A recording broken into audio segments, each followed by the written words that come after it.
Hello hi বন্ধুরা, আজ একটা না অনেক পুরনো দিনের রেসিপি আমি রান্না করব। সেটা হচ্ছে কাতলা মাছের কালিয়া। তাহলে বলবে কাতলা মাছের কালিয়া পুরনো কি করে হলো? না, পুরনো মানে আমার মারা যেভাবে রান্না করতো সেভাবে রান্না করব।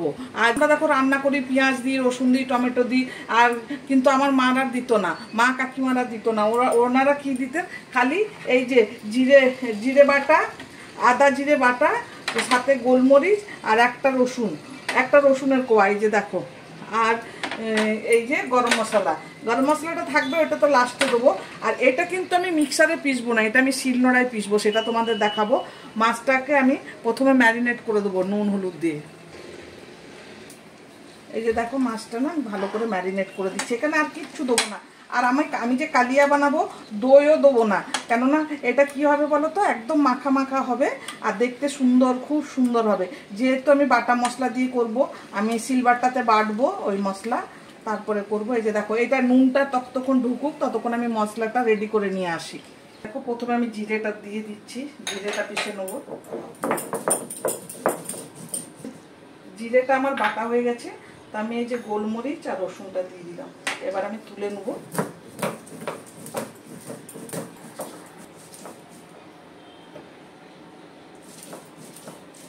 কড়াইটা চাপিয়ে দিয়েছি, এখন পরিমাণ মতো তেল দেবো। কড়াইটা একটু গরম হয়ে যাক, নালে তোমার মাছটা নিচে ধরে যাওয়ার চান্স থাকবে।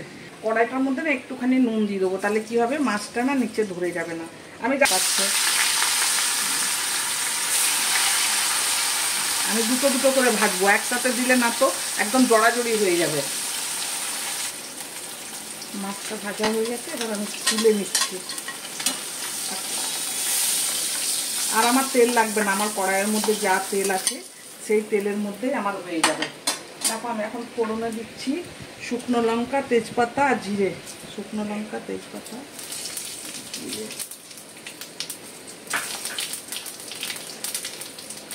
এরপর আমি এই যে জিরে বাটাটা দিয়ে দিচ্ছি।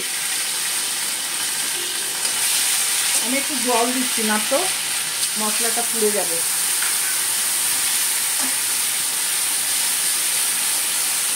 আদাটা দিয়ে দিলাম।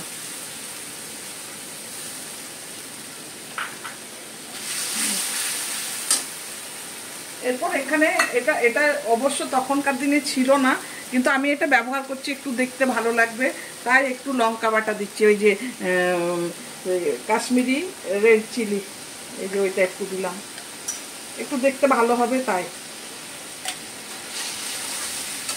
এরপর আমি দিয়ে দেবো হলুদ গুঁড়ো।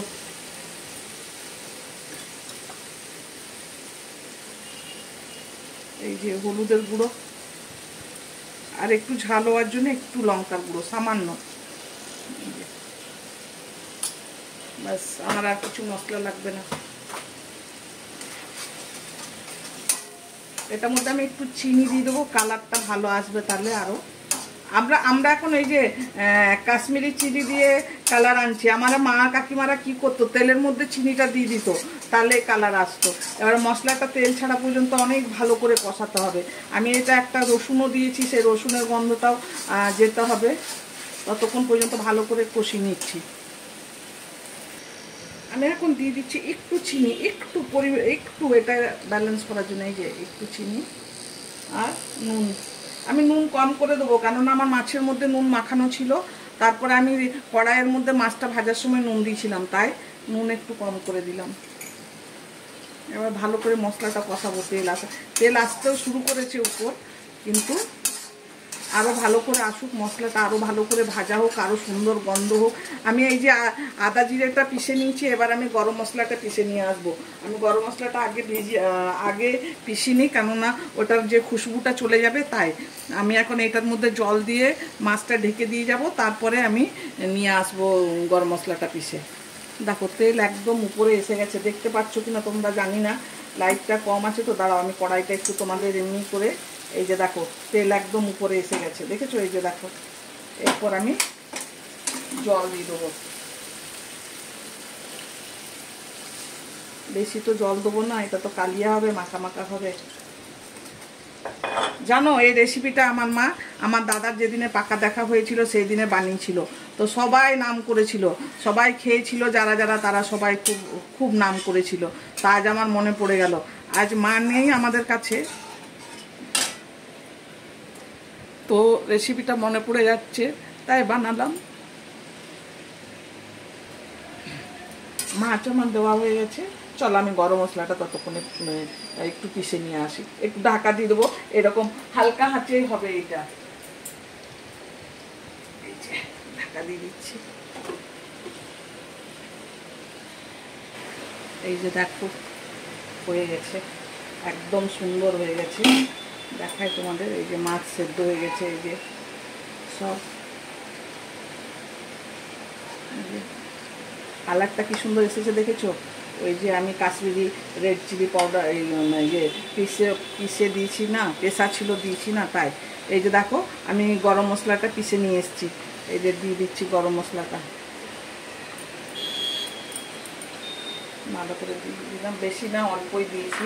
আর এই যে আমার ঘি বের করানো ছিল এই বাটিটায়, পরোটা বানানোর জন্য বের করেছিলাম, সেইটা ছিল, এই যে এটা দিয়ে দিচ্ছি। এরপরে এটা কিছুক্ষণ ঢেকে রেখে দেবো। ওইটা ওই যে সব গরম মশলা ঘি সবের খুশবুটা মাছের মধ্যে যাবে, তারপরে আমি তোমাদের দেখাবো।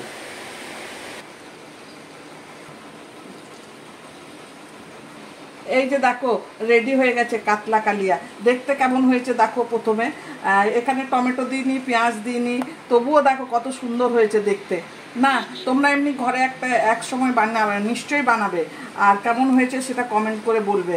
আর যদি ভালো লেগে থাকে তাহলে লাইক করবে, শেয়ার করে দিও। আর রোজ রোজ বলতে ভালো লাগে না, তোমরা সাবস্ক্রাইব করবে। নতুন বন্ধুরা, পুরনো বন্ধুদের সবাই বলছি, যারা সাবস্ক্রাইব করনি আমার চ্যানেলটা দেখো, তারা একটু সাবস্ক্রাইব করে দেবে। চলো কাল আমি এমনি কোনো নতুন রেসিপির সাথে আবার আসবো তোমাদের কাছে। ততক্ষণের জন্য বাই।